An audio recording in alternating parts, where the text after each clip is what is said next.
This is Trend Following Radio, where great thinking comes alive.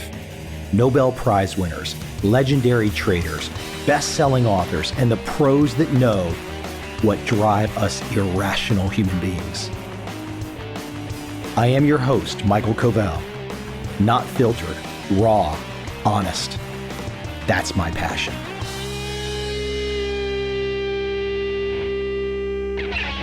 You know, us humans, we're not exactly novel. We kind of go back a long time.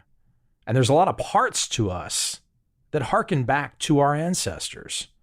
We're kind of stuck with these Stone Age brains. My guests today talk about this very issue. In fact, their book is called Solving Modern Problems with a Stone Age Brain. My guest today is a father-son team, Douglas-Kenrick and David Lundberg-Kenrick. And if you're not familiar with Doug Kenrick, definitely check out his work. What an amazing, fun path to go down. A fun evolutionary path. But Doug and David do a great job of giving us tools, systems, philosophies on how we can manage this archaic brain of ours in modern times. How can we solve all these problems that we face on an everyday basis, but do it with this kind of old piece of hardware and software? There are ways, and Doug and David give great insights. Without any further delay, let's jump right into solving modern problems with a Stone Age brain.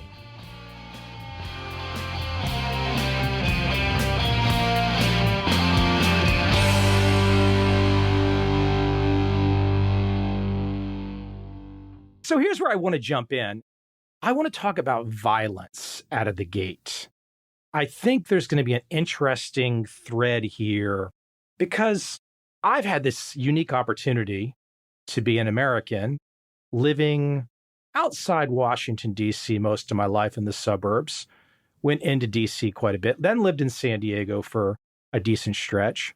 Then I've come to Asia for the last 10 years. I've been in Vietnam primarily. I have to say, it's changed me when it comes to the violence part because I don't experience it and I don't have to think about it. This really gets me thinking about the way you guys have laid out your work is that different countries and different cultures are going to have different views and thoughts on it. It's going to be hard to generalize to some degree.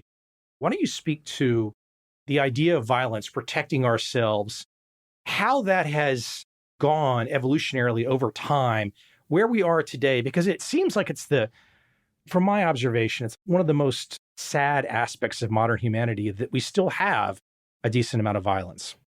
We do still have a horrifying amount of violence, yet you've interviewed Steven Pinker. I have spoke to my colleague, Kim Hill, an anthropologist, who agrees that Pinker is right, although there's a debate about the question, but violence has historically been going down. In preparing for this book we just wrote, we looked into some of the anthropological literature and looked at various case studies of different societies around the world. And it turns out that even the most peaceful of traditional societies were about as violent as modern-day New Orleans, which has one of the highest violence rates in the United States, in North America. Things have gotten a bit more peaceful. Nevertheless, our minds evolved at a time when there were threats. There were dangerous people likely to come over the hill. We were fairly defenseless against them. We come into the modern world, into cities like New York or San Diego. I've never been to Saigon, but I don't know how international it's gotten. But in a modern large city, you bump into people who are total strangers all the time, and they're not dangerous to you. They're not a threat to you. Yet we're still tribal. We're still a little bit reticent to trust members of other groups. That can lead to things like us maltreating people for no reason at all because they simply belong to a different group other than ours. It's very, very hard. As social psychologists have done a lot of research on what they call the minimal group paradigm. All you have to do is put people into groups and give some of them yellow shirts and some green shirts, and they start treating the members of their own groups better than the other groups. It's a tough thing to fight, but in the modern world where we do work and live around members of other tribes, we need to learn how to do it. One of the big problems that I was thinking, oh, maybe we're getting past, but now there's war in the Ukraine, is in the modern world, you can see tribalism, which used to be a small group on group conflict, play out among nations. And that's not a new thing in our lifetimes. Still, it's much different than what our ancestors were used to and can be awful. I think addressing the way we still have tribal identities, they led to violent results even back in the day, but they lead to just violent results on such a grand scale now. It's an interesting point because we can talk about the interior of a group, of a population, the violence on the interior, and then we could talk about populations having violence against other populations. That was my opening salvo in bringing up a place like Ho Chi Minh City, Saigon, is I've just seen zero violence. It's completely different than what I've experienced in the States. It is one tribe in many ways. That's the interesting for me is leading this dual life as an American who's lived amongst multiple tribes where we have peace to a large degree, but it's the outlier random situations that scare people. I just don't experience that now, which is fascinating to me. When you talk about the violence you experienced in the United States, what sort of violence in particular are you talking about? The most basic of violence that you could think of, an assault, a murder or something. Those kinds of statistics I find don't exist in most homogenous modern Asian locales, for example, which is just terribly interesting to me. Not anywhere near the scale that we experience in the States. And yet, within my lifetime, there was a war in Vietnam. Sure, absolutely. To get into this idea of that we're stuck with these Stone Age minds, but then it also depends on what population, what culture, what country we're looking at, because everything doesn't necessarily shake out the same. Yeah, certainly we are capable of moving well beyond the way that our ancestors thought about things. I think that's the case that Pinker was making. Pinker wasn't arguing that we don't have evolved minds. He's one of the strongest advocates of an evolutionary approach to human behavior. Yet he did point out that things are getting better. This is one of the things that I think that for a long time people thought about an evolutionary perspective and thought, oh, well, what that's saying is that, well, the way we are, it's unchangeable. And that's definitely not the case. I mean, we can see it. Human beings can change. We still have to fight certain inherent proclivities. It's easier to think about with something like overeating.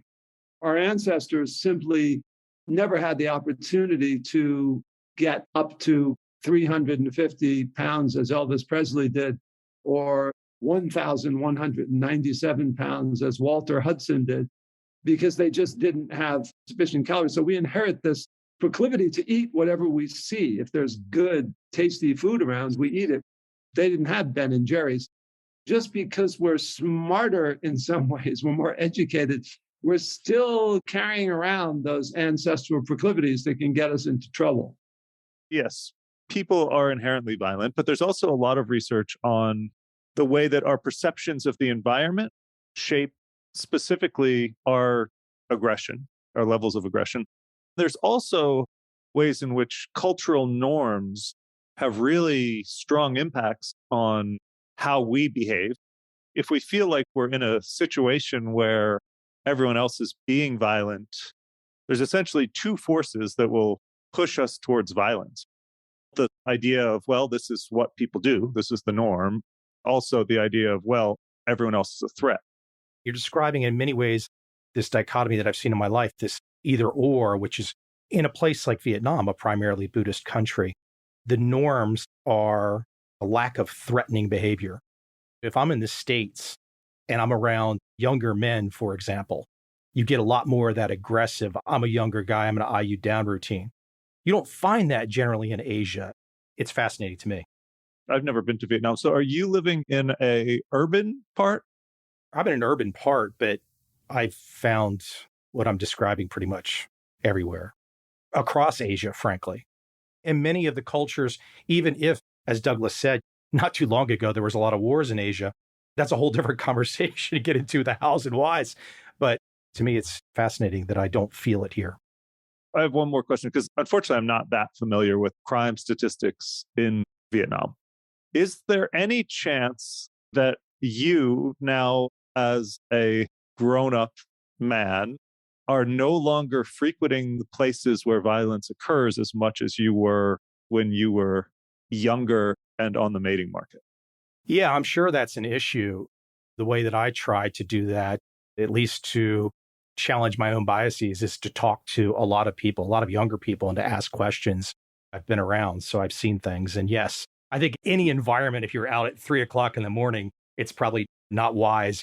But you will find people across Asian cultures will say, well, yes, it might not be wise to be out at 3 a.m. in the morning.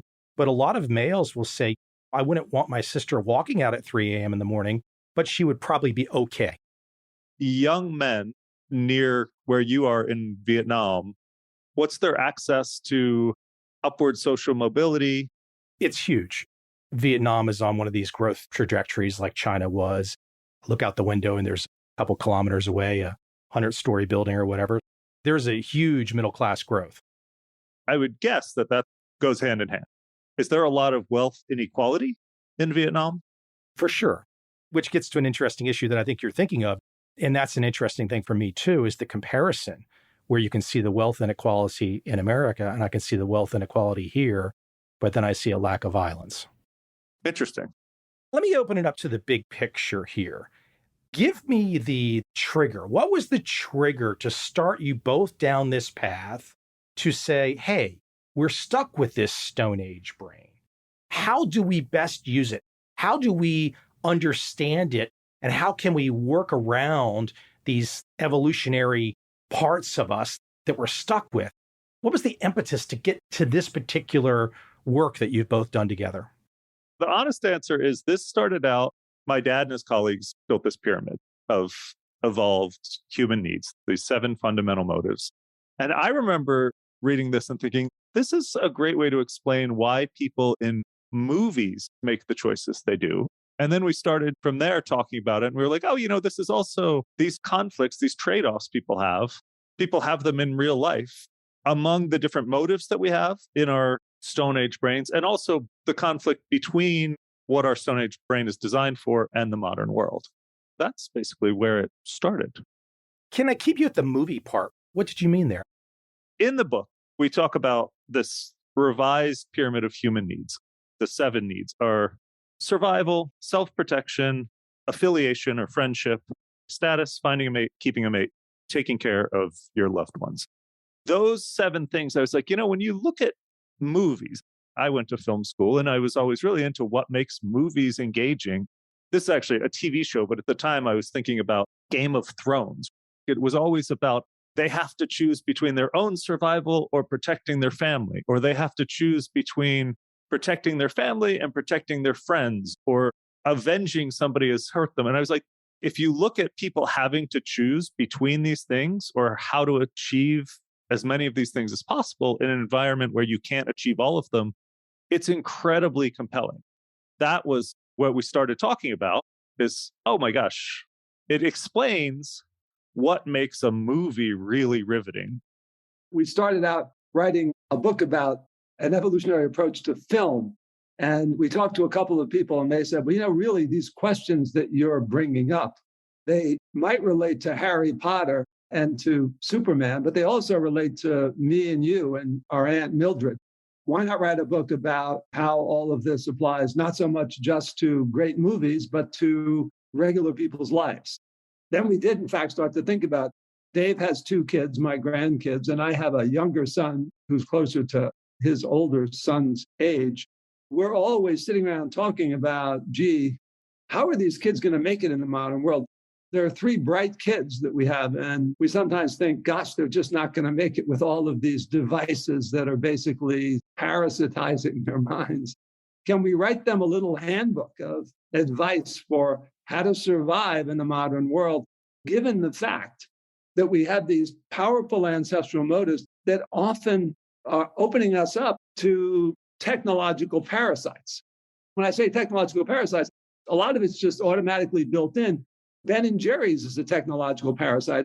It's a modern invention of combination of fats and sugars that satisfies an ancestral need in a beautiful way. But too much of it, you die of a heart attack. Our ancestors, one of the things that was interesting, if you look at hunter-gatherers, is they never died of heart attacks. They lived often to 70 or 80 years old. They died of other things, didn't die of heart attacks. That's because they never got that amount of food in their lives.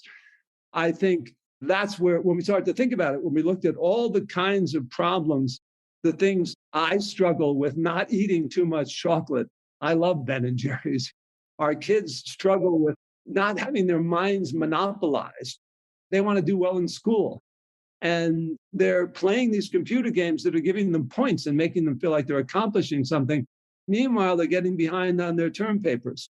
We wrote this book trying to think, let's look at everything we know about evolutionary psychology, all the problems we see in our lives and our kids' lives, and see if we can't come up with a Charles Darwin meets Dale Carnegie kind of a book. Let me give one side tangent since you brought up the film issues. I've started watching this new docu-series on Paramount Plus called The Offer. It's about the making of the original first Godfather film, how it got made. It's fascinating. There's a part of it where Coppola is arguing for the need for a real kitchen.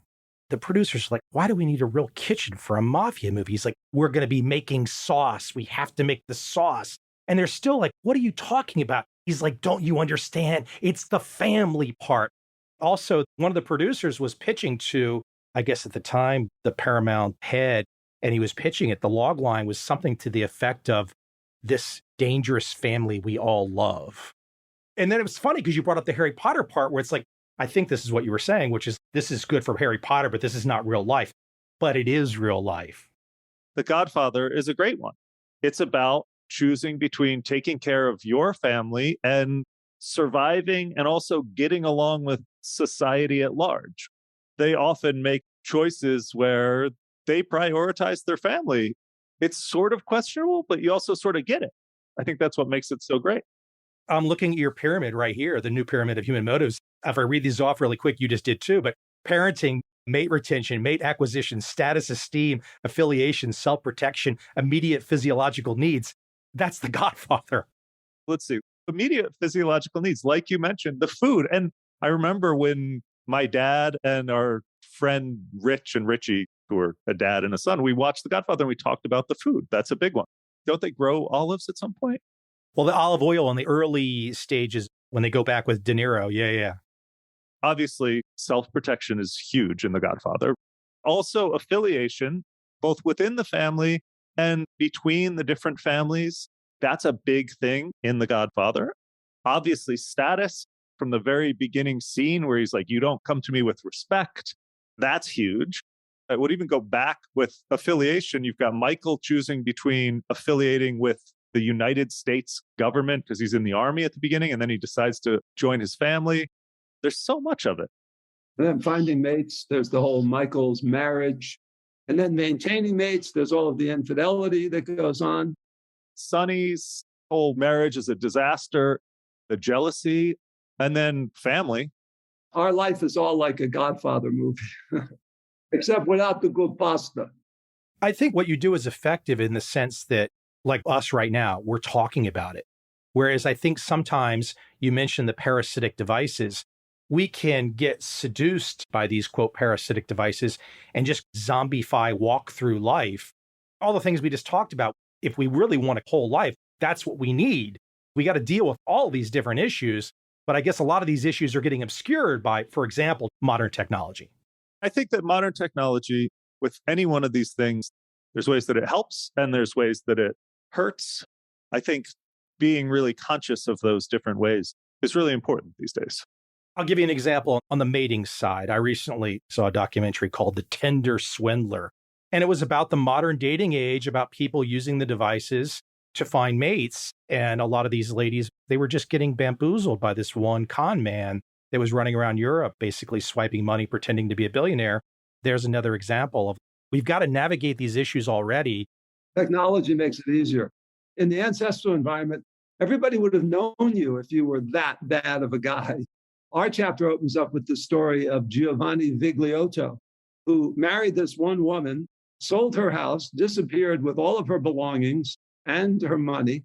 She went and hunted him down, and it turned out he was married to 101 different women and had done the same thing to all of them. Couldn't have happened before the invention of the automobile and mobility that came with modern society. Now, with the internet, it can happen very quickly and very easily because there's anonymity, yet there's tremendous access to lots of potential partners, more than our ancestors would have ever had a chance. We also have a tendency to trust folks. One of our pieces of advice, incidentally, about mating is to shop locally, because our ancestors, they met people who their relatives knew, who their friends knew, who they knew. They knew what they were getting into. Now it pays to actually know the person before you let them sell your house and share your credit card. Get to know them. Males, I find, and I'll put myself in this group, we often are a little cavalier about this. Oh, we met this great lady. She's okay. Well, what's her background? It doesn't matter. Whereas I noticed that women in my life, okay, you meet them and then you know them, but then maybe they've seen you around for a certain period of time. They've known you for a couple of years. You become much more interesting when there's some knowledge there versus perhaps a younger me would just be like, I don't care what her background is. She's hot. This is Evolutionary Psych 101. There was a classic finding, which these authors had a hard time publishing it for many years, but back in the 1970s, a guy walks up to a strange woman on campus, a young college guy, and says, I've seen you around campus. I find you attractive. Would you like to go on a date? Or he would say, I've seen you around campus. I find you attractive. Would you like to go to my room? Or in the third condition, he'd say, would you like to go to bed? And none of the women said yes. Then they had women go out onto campus and do the same thing to strange guys. 62% of the guys said yes instantly to this woman to go to bed. They didn't know her. She could have been crazy, but they said yes. This shows that we're still carrying around, even in the age of the pill with birth control, we're still carrying around bodies in which the female can get pregnant. The female pays a higher potential cost. For males, males had a hard time attracting mates. Having the opportunity for a casual sexual encounter was just something that, in some sense, would have been like Ben and Jerry's for our ancestors. They never would have likely seen much of it. We do come into the world with that big sex difference. And that one is, even when women are on birth control and are aware that they might not get pregnant, they're still carrying around an ancestral shopping awareness. Don't get involved with this guy until you know what he's worth.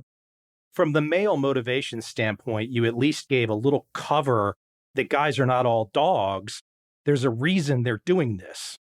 I would also say, for one thing, thinking about guys in the ancestral environment, unless they're actively going to show up into a new tribe, mate with somebody, and then run off to the next tribe. This thing where partners disappear, ghost essentially, that's unusual. Sometimes there's this idea that, the modern environment, the Tinder environment is wonderful for guys.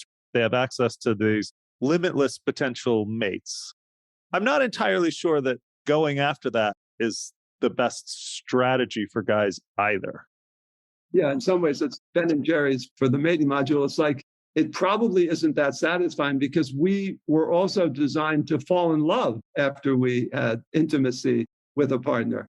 A series of casual affairs may sound good to a male for whom getting partners would have been extremely difficult, but it can be somewhat disheartening even to the males involved to be involved in sexual affair after sexual affair without any affection, without any bonding. I'd say for most guys, that might not be that satisfying. The way you say that, designed to fall in love, speak to that from an evolutionary perspective, because when do we start to know for sure that love is part of the equation? Do we have a handle on that? I guess in literature and whatnot, we can go back in time to a certain point, but I would guess at some stage back in the day that reproduction really probably wasn't about love, and then we evolved into it. Or am I speaking out of turn? There's a study by Josh Ackerman about guys, especially guys who pursue short-term mating. Guys, it turns out, say they're in love much faster than women. Do they actually feel it? Did they study whether or not they actually feel it, Dad, or was it just whether or not they say it?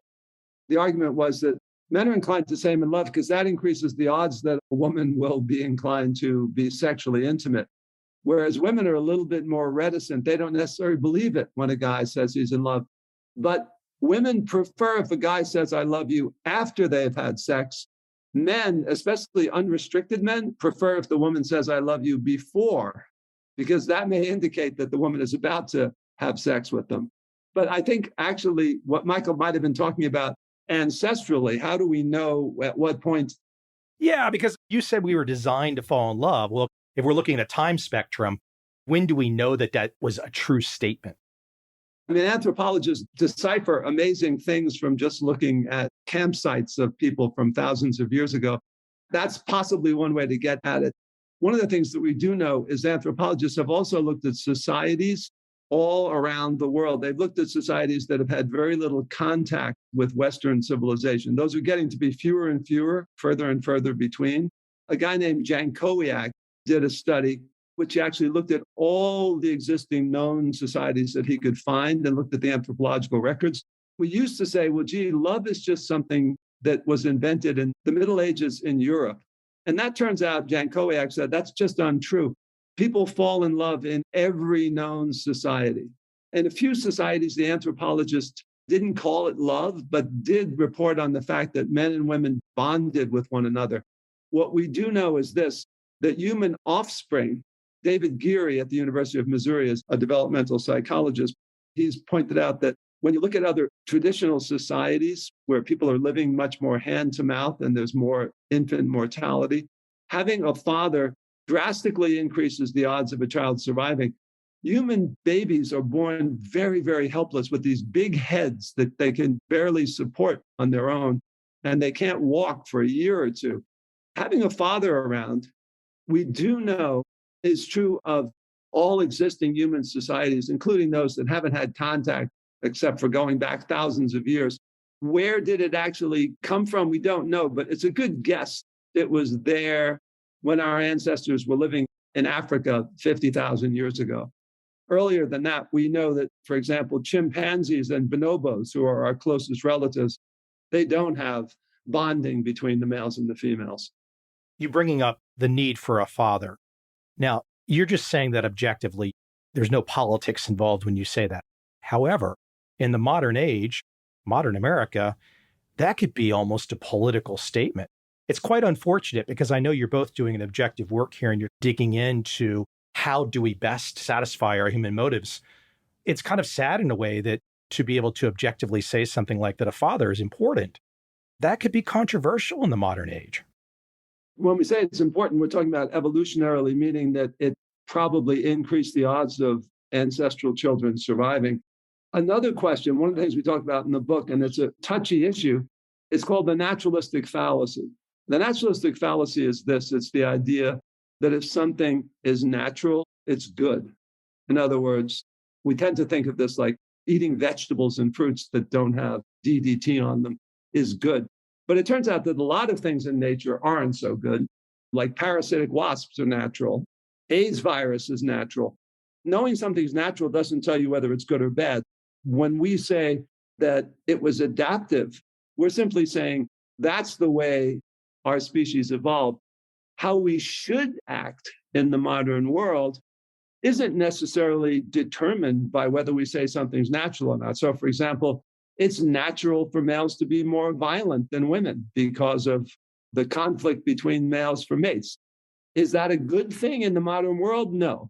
It's natural for people to have as many children as they could in the ancestral environment because many of them died. Is that the way to live in the modern world? I would say no. The question of it's natural for families to be composed of a father and at least one wife. Often there were multiple women. And in some societies, there were multiple husbands. It's normal to at least have at least one parent of each sex. But is that necessary in the modern world, or is it a good thing in the modern world? That's a separate question. There's all kinds of data that we could go dive into on that. Your opening salvo, though, that from your research, having the father is important, that seems to bear out. When you mentioned the political thing, I was thrown off because I was trying to figure out in my mind in what way it would be construed as political, because I can see a couple of scenarios one being same-sex marriage. There's a lot of kids that don't have a father, or there's not a father in the household, or there's been divorce, that kind of thing. In the case of divorce, we do in the book say, in the modern world, if the parents are able to get along, it does have benefits. There also is research that grandparents, other forms of support, are also very valuable. I don't want it to seem like we're saying it has to be a father and mother. Of course, there's always going to be exceptions to things. But listen, I'm having a conversation with a father and a son today, and I think most people listening will probably think, just on first listen, that you guys really like each other. We do. Although one little wrinkle in that story, Dave's mom and I were divorced. I would not want our research to be used. Say somebody was thinking, oh, I want to go have a kid and I'm not married and I want to get in vitro fertilization. I would not want to deter that. If there is a father and son and mother in the picture, I would say keeping those family connections as strong as possible, even if there is a divorce or things like that, it closer matches the ancestral environment. And I do believe that those still have benefits today. I guess, again, while I gave that it could be controversial, just look at your answers. We're sitting here and it's like kind of a little bit like a hot potato because we don't want to offend people. I get it. But it's interesting about how we evolved and how it's happened. And that's just the reality of how it happened. It's not just that I don't want to offend people. I also don't want to overspeak because one of the things we do talk about in the book is that we adapt. Let's talk about status and esteem. This one's fascinating to me because I'm quite fortunate in the sense that I don't think about it that much because I've been lucky to do this podcast. I've written a bunch of books. I've had all these interesting conversations. So I kind of feel like I am who I am. Okay, if people like me, if they don't like me, okay, whatever. I feel like I contribute something to the conversation. I feel like that I have to acknowledge that's some form of status. I see a lot of people today, though, they've not yet, or they're not on the path to finding it even, some sense of real status or esteem. And again, back to those parasitic devices, it seems like the esteem is coming from what's my selfie today? What's my look today? You guys are both going to have a much deeper perspective than myself, but I think it's quite unfortunate to see so many people not making inroads to finding some real sense of esteem. I think this is one where technology in everything from social media to video games has really perfected virtual status. Sometimes there's ways virtual status can translate to real life status, but there's a lot of ways where it doesn't. I think that's one of the biggest challenges for attaining status in the modern world is a lot of times real life status takes a lot of time to attain. If you're entering a new group, there's all this really interesting research on affordance testing. And essentially, you're going to be coming in low status and you have to prove yourself. That really is a big challenge these days. The younger people are being influenced by other younger people to think that this is the path, and it kind of feeds on itself. Yeah, like how many likes you get or how many points you've got in the game. In the book, we do talk about the fact that in the ancestral world, there wasn't as much status as there is. There were a couple of levels. My anthropological colleague, Kim Hill, again, says that the ancestral world was at most as hierarchical as Denmark, which is a lot less hierarchical than, say, the United States or Brazil. One of the things that's true in the modern world is that there's people like the head of Walmart who makes over 1,000 times more than his average employee. At the same time, the fact that there's many, many, many more levels of status, there's also many, many more ladders you can climb. You can get status in lots of different ways. You can actually get status as a YouTuber playing video games, okay? But most people are probably not going to do that. We described, for example, our colleague Bob Cialdini, who's become a very well-known social psychologist. His first career choice was to decide whether he was going to play minor league baseball. He chose wisely, which is to turn down the minor league contract.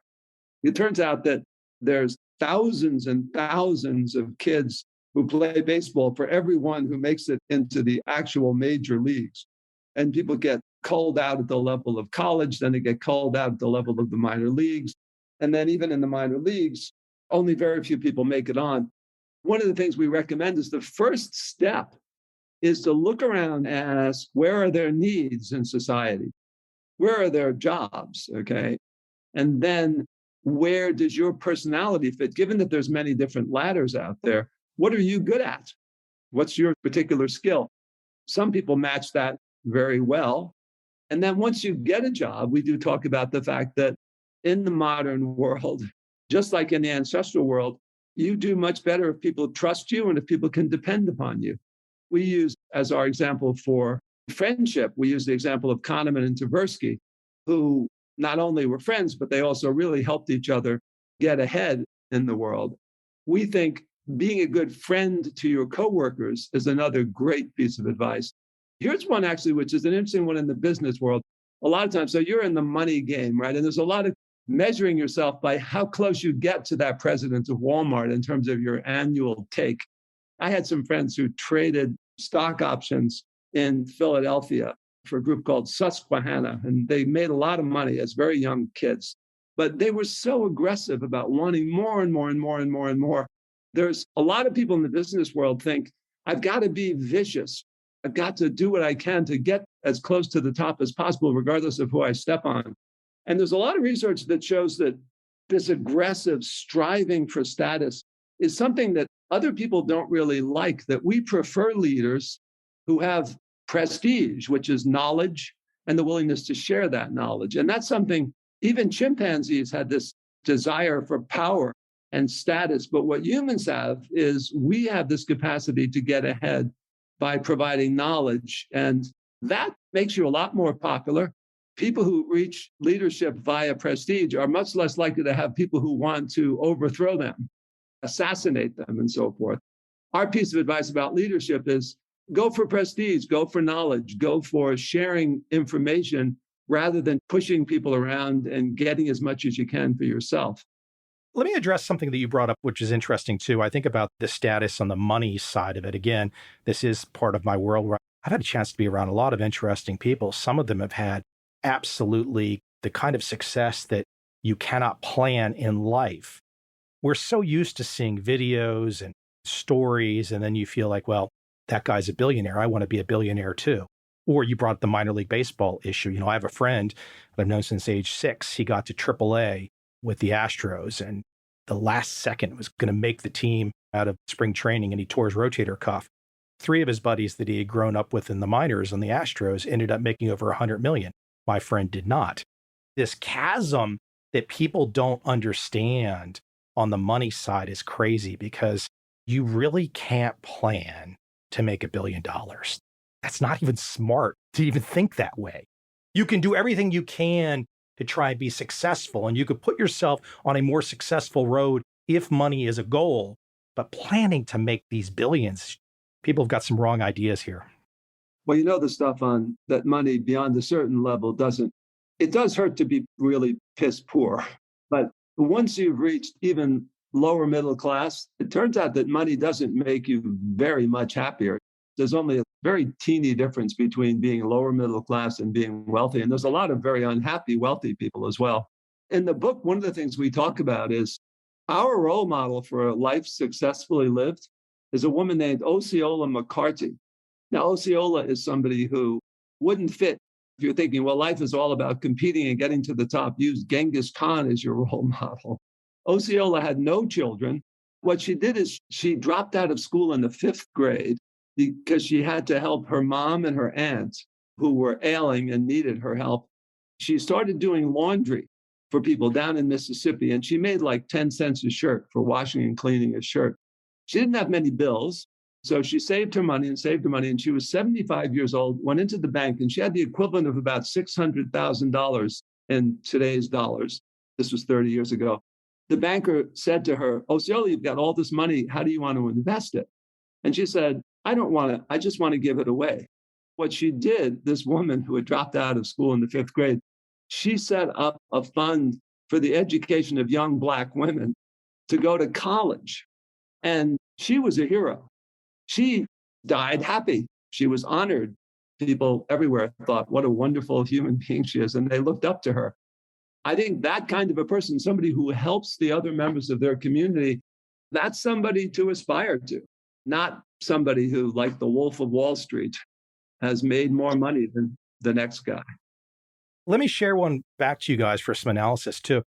I had a situation in the last year or so here in Asia, met an individual, very successful entrepreneur in America, household name, top 250 wealthiest Americans, easily a billionaire. So he's at my house. We had just met and just talking about stuff, and he wanted to see where I lived. And we were walking through one of the rooms, and I had all this laundry. It's kind of normal in Asia. You just dry your stuff because it dries so fast. So I had all this laundry hanging on a drying rack. And he was like, oh, I do the same thing. I like do my laundry too. And then this same guy wanted to help me set up these lights for a YouTube studio of mine. It was just fascinating to me because he can do anything, but he's still a human. He still puts on his pants. If I didn't know anything about his background, I just would have thought he was a normal guy.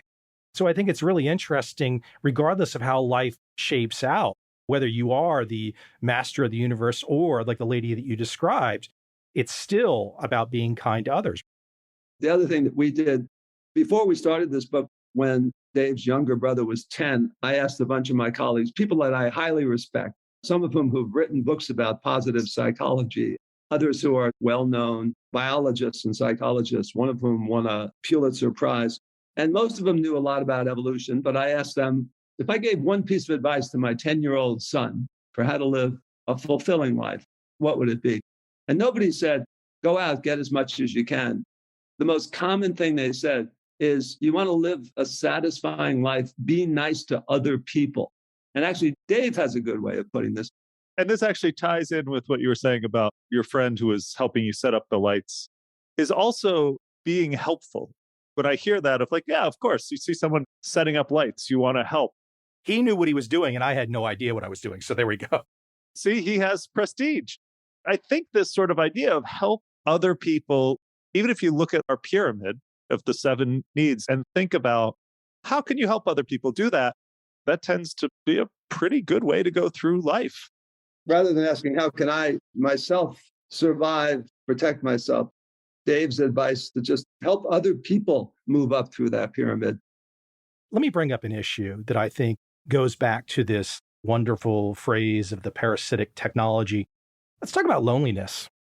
If I think back to, if I can imagine back in the day, you probably could not have engineered a personal isolation like we do today as easy. It would have been harder to engineer a personal isolation. And I would even go as far as to say that what we have today has evolved almost as much as it has been engineered. How do you mean that, Dave? A lot of the things that lead to this isolation, I was just reading The Selfish Gene, the section on memes and how memes perpetuate themselves sometimes. I also have talked to people in different tech things through the course of my job, and technology that survives thrives. We often think if there's technology that is parasitizing us, there's some evil person who set this up. But it turns out that's actually not the case a lot of times. We set up these systems, and the systems that command our attention the most survive. Even a lot of the things like social media. Often people will think it isolates us. It takes away time from individual time. Therefore, the people who created social media were trying to do that. And that's not really the case. It naturally evolved because it meets a need. We want to be near others. So we actually feed it. We buy it in the same way we buy Ben and Jerry's. We feed it. And we've also set up these really interesting selection pressures on technology, things where you get upvotes and downvotes and algorithms that pay attention to what gets the most clicks and give us more of what get the most clicks. So a lot of the things that actually command our attention, it's not even like they're autonomous because they're not self-aware, but they're also acting the same way like single-celled organisms act. They're mutating, and the things that work thrive. One of the things that these media have evolved in such a way as to make us feel like we're connected. But the reality is that when you look at how people feel when they spend more time on social media, they're more depressed and lonely than when they spend less time on social media. And when they spend more time with actual real friends, which is getting less and less with young kids these days, they're happier. Spending more time with real people makes you happier. There's this interesting thing where the technology is evolving because it seems like it's satisfying a need for us. And in reality, it's doing something that's going to produce a long-term cost for us. We talked about it briefly early on. I think you brought up Walter Hudson, I think his name was, and the obesity issue. This is an interesting thing in terms of the physicality of us humans as time marches on with technology involved. And of course, back in the day, it was harder to find calories, but today it's easy. I'm curious your perspective as we look ahead to the future, but the trend line of where we are going on the obesity spectrum, it really doesn't look good for humanity. It looks like we're really going in a bad direction. Yeah, that is interesting. I know that you analyze trend lines. So if you were to invest, we would invest in more extra large clothing. If there was a futures contract on obesity, we could make a fortune. We just go long and just forget about it. I mean, the other option is you invest in various fitness and weight loss things and see which of those evolve. Look at how much money they make on Peloton right now. Peloton crashed, though, too, big time. So Peloton's really interesting because it's using technology to get us to do what we should be doing in the natural environment. It's getting us to move. It's getting people to connect, too. It's combining that social aspect, and it's also combining gamification in a way that's really positive. So if we wanted to invest in a way that's a nice way to invest, we would try to come up with more things like Peloton. In the same way that a technology can be used to undermine our health, technologies can be used to help us. There can be efficient technologies that help us control the attention. They're already on my telephone. There are devices that can help me stop spending too much time reading the New York Times headlines or whatever it is that I'm addicted to. I believe that there could be some future in those kinds of technologies. People do, despite the fact that we have the easily availability of food and computer games, we do want to live a more natural lifestyle. We're actually happier when we spend more time outdoors in nature with real people. Technologies that help us fight the diseases of technology, there's a future in that. You bring up the idea, and we've talked about this already, but the big picture of us fulfilling our own needs by helping other people around us to fulfill their needs. We all know that when we do that and that other person gets that help, it feels good for us. And if they look like they really appreciated the help, it's good for them too. I find one of the tricky things in this day and age, though, and maybe this gets to the esteem issue, sometimes it's hard to help people. Sometimes people don't want the help. Even if you do every bit of your diplomatic maneuvering to make sure that someone doesn't feel like you're acting like you're better than they are. Maybe me as an older person, I see I could really help this person in a way. Sometimes there's that resistance of, I don't want any help. I'm going to do it my own way.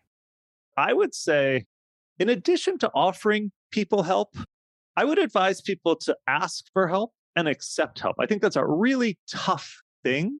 But when you give another person a chance to demonstrate status, I know Cialdini always talks about ask people for advice.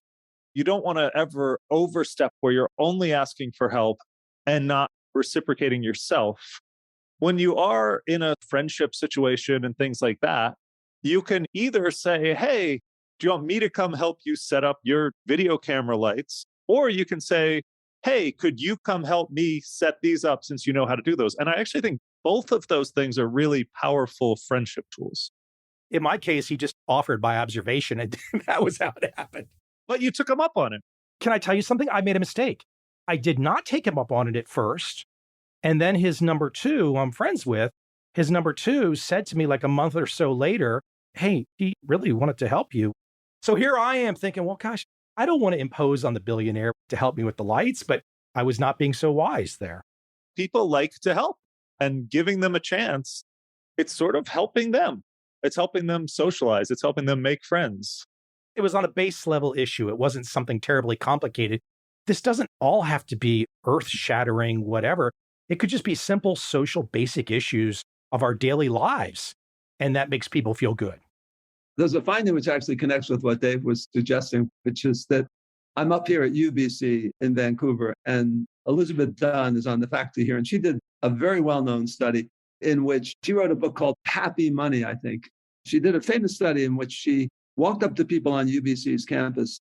First, she asked people, would you rather get $20 or be given $20 to give to somebody else? And most people thought, like economists, I'd rather have the $20 for myself. So she gave people $20 and she said, either spend this on yourself or spend it on someone else. She came back the next day and the people who spent it on someone else were happier.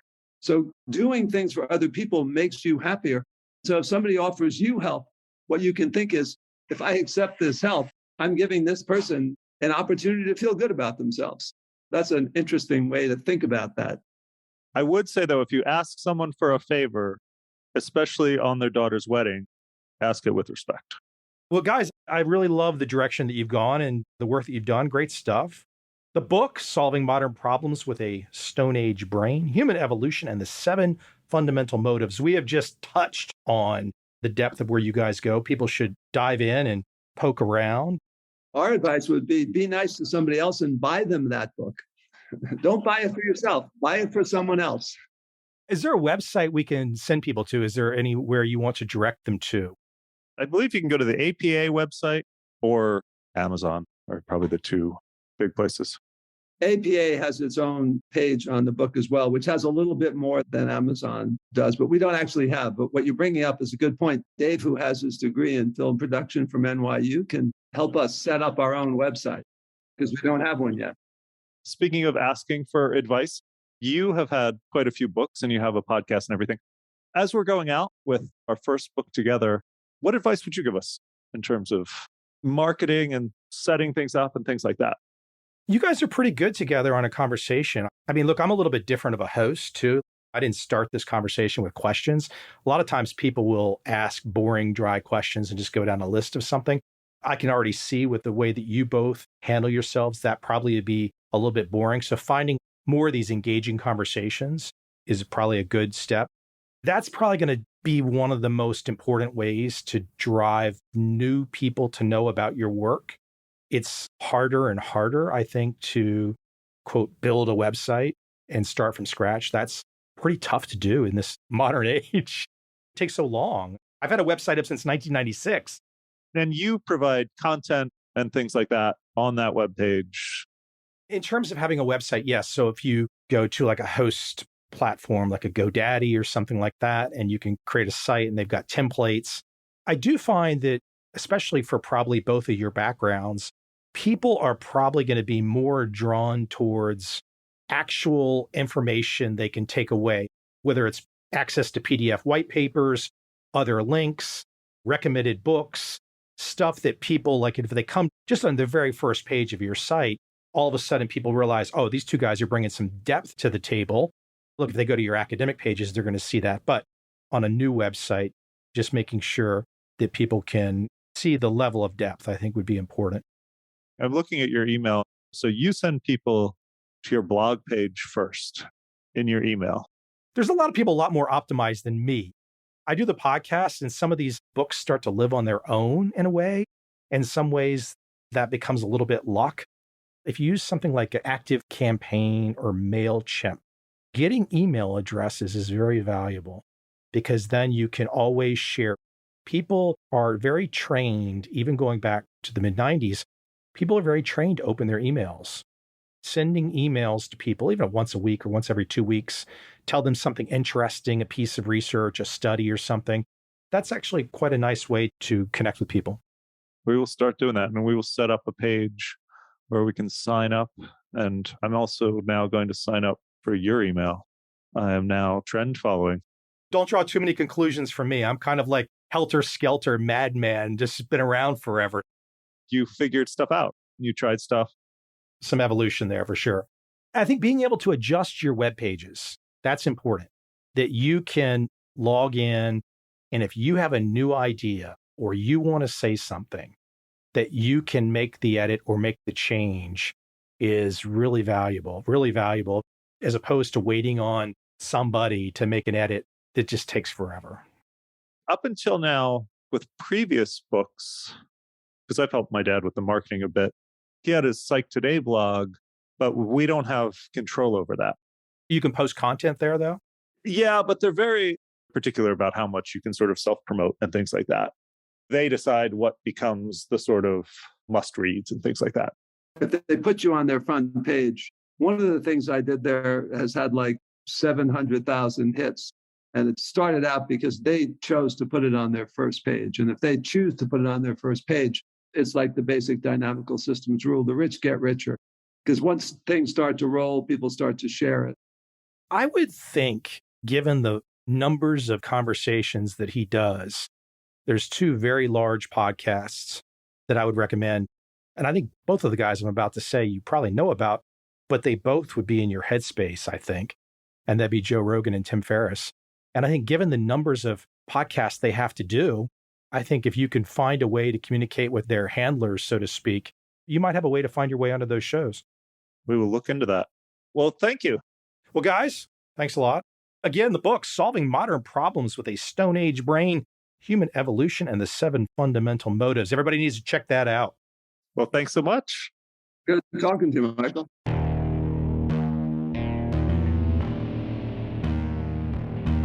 I see a time when those awake will understand how to make money in up, down, and surprise markets. Whether new trader or experienced, college student or financial advisor, protecting against a crash or just trying to make a lot of money, trend following offers everyone an answer in uncertain times. To get started immediately, send me an email, michael@covel.com. I will send you the right trend following steps to take along with my free video. But if you want to buy and hold, trust the government and trust Wall Street, this is absolutely not for you.